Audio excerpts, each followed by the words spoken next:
स्वागत है आपका कार्मिक रहस्य के इस अंक में। मैं आपका अपना साथी अरविंद स्वागत करता हूं। आज बात होगी भावनाओं के तूफान की, यानी कि जब भावनाओं का तूफान उठता है तो क्या होता है, किस ग्रह के कारण होता है, और ठीक उसी समय हमारे किस्मत की सफाई कोई कर रहा होता है। वो कौन करता है और क्यों करता है, इस रहस्य को सुलझाने की आज हम कोशिश करेंगे कार्मिक रहस्य के इस मंच पर और अंक में। तो चलिए शुरू करते हैं आज के अपने इस अंक के सफर को और समझने की कोशिश के नजरिए से देखें तो इसका एक साफ और स्पष्ट कारण जो समझ में आता है वो है चंद्र की महादशा। और जो टूटन है, जो पुरानी यादें हैं, पुराने लोग हैं, पुरानी स्थितियां, घटनाएं, या बहुत सारे मन के खिलाफ चीजें हो जाना, इसका कारण होता है शनि की अंतर्दशा। अब आपके मन में कई सवाल उठ रहे हैं, क्यों होता है ऐसा, समझिए। दरअसल चंद्रमा आपके मन को जगाता है, आपके उन विचारों को ट्रिगर करता है जो कहीं दबे पड़े होते हैं। शनि का साथ आना वो सच को दिखाता है। तो क्या होता है, तो शनि उन लोगों को आपके लाइफ से डिसॉल्व करना शुरू कर देता है जो सच से जुड़े नहीं होते। जैसे आपके जीवन में आगे जो लोग नहीं रहने वाले हैं, शनि उनसे आपको डिटैच कर देगा, हटा देगा, कितने भी प्रिय क्यों न हो आपको,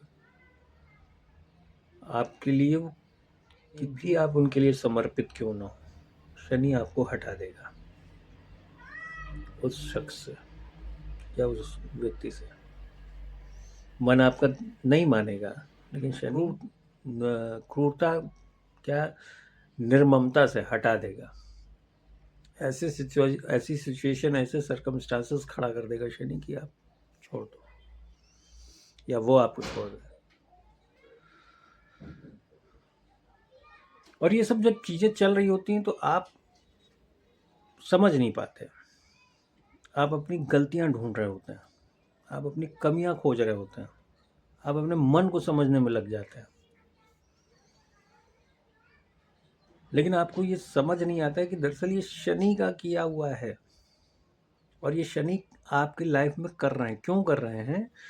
क्योंकि शनि को पता है कि ये लोग आपके जीवन में आगे नहीं रहने वाले। ये सत्य नहीं है, ये सच नहीं है जिसमें आप डूबे हुए हैं। शनि हटा देते हैं, हटाना शुरू कर देते हैं। अब आप कैसे मानेंगे? शनि का तरीका क्या होगा समझाने का? हो सकता है लड़ाई झगड़ा हो जाए, हो सकता है आपकी ज़िंदगी में कुछ दूसरी मुश्किलें खड़ी हो जाए, जैसे पैसा। पैसा भी ब्लॉक होता है, आपका पैसा ब्लॉक कर दिया जाएगा, आपके नई नौकरी के अवसर ब्लॉक कर दिए जाएंगे। आप मतलब आपके जीवन में ऐसी ऐसी घटनाएं शुरू हो जाएंगी जहां आप स्टक हो जाए, सोचने पर मजबूर हो, या अपने आप को लेकर बदलाव के लिए आप मानसिक रूप से तैयार होना शुरू कर दें। क्योंकि उलझने बढ़ा के शनिदेव आपको उस जगह से हटाना शुरू कर देते हैं जहां आप अपने जीवन की सबसे ज़्यादा ऊर्जा या सबसे ज़्यादा टाइम या सबसे ज़्यादा वो लगा रहे हैं। तो इस तरीके से शनिदेव काम करते हैं। क्या मकसद होता है, ये भी एक सवाल है कि ऐसा करने का फायदा क्या है। फायदा ये होता है कि शनिदेव ये बताना चाहते हैं कि जिसमें तुम डूबे हुए हो वो सच्चाई नहीं है। ऐसी कठिन परिस्थितियों में डालकर शनिदेव उस जगह आपको निकालना चाहते हैं या उस जगह तक ले जाना चाहते हैं जहां आपको जाना है, जहां के आप हकदार हैं। तो इसलिए शनि चंद्रमा की महादशा और उसमें शनि की अंतर्दशा एक बहुत बड़ा ट्रांसफॉर्मेशन फेज होती है लाइफ का। यहाँ पे जो आदमी बदलता है वो हमेशा हमेशा के लिए बदल जाता है। ये एक बड़ा सच है ज्योतिष और कुंडली का। और इस बात को मैं इतने दावे से इसलिए कह रहा हूं कि मैं खुद उस फेज से गुजर रहा हूं। ये मेरे अपने पर्सनल एक्सपीरियंस हैं जो मैं आपसे शेयर कर रहा हूं ज्योतिष के हिसाब से।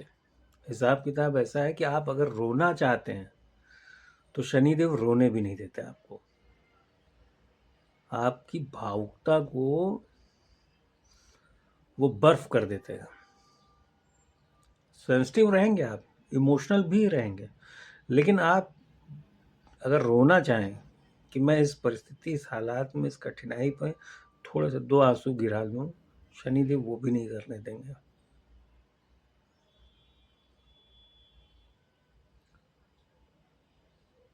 आप हर दिन लड़ेंगे और हर दिन आपके अंदर एक विश्वास जगेगा, शायद कुछ बेहतर होने वाला है, कुछ अच्छा होने वाला है। तो शनि देव चंद्र की अंतर्दशा में ये बताने आते हैं सच से। और यकीन मानिए आपको कोई मेहनत नहीं करनी पड़ेगी सच्चाई, सच झूठ, अच्छे रिश्ते, कार्मिक रिश्ते, आत्मिक रिश्ते, इन सब चीज़ों को समझने के लिए, क्योंकि समय के साथ आप खुद देखते चले जाएंगे। 1 साल 7 महीने, 8 महीने, 9 महीने का ये फेज होता है, बहुत भयंकर, बहुत भयंकर। तो अभी के लिए इतना ही। कुछ और इसमें मैं जोड़ूंगा पार्ट 2 में। अभी पार्ट 1 में कैसा लगा आपको, क्या आप भी किसी इसी तरह के अनुभव से गुजर रहे हैं? अगर गुजर रहे हैं तो प्लीज़ कमेंट करके अपनी दशा और अपनी अंतर्दशा के बारे में बताएं, या फिर चंद्र और शनि के अनुभव के बारे में बताएं। आपके कमेंट का इंतज़ार रहेगा और चैनल को लाइक सब्सक्राइब करना ना भूलें। नमस्कार।